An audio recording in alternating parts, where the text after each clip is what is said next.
देखो जो भाई भाव में आप जाथे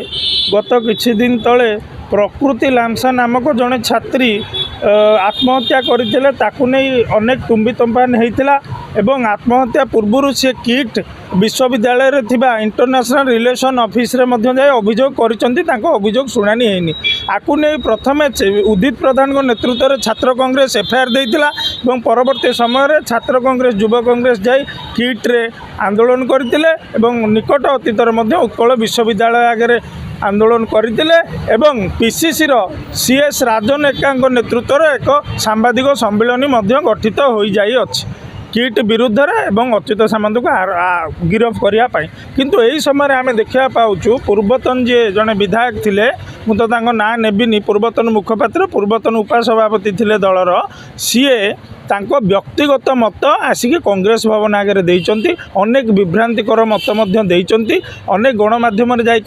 ओडिया ओडिशा आज निंदित एक द्वितीय कथा होची तांकर व्यक्तिगत स्टैंड को से कांग्रेस भवन आगे ठिया ही रखिचंती एवं कहिचंती जे सीए कौनसी भाव में किट एथरे दोषी नुह किट को दोषमुक्त करिया को से बारंबार तांकर आप्राण उद्यम चली अछि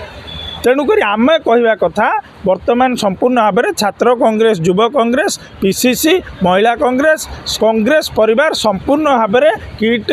को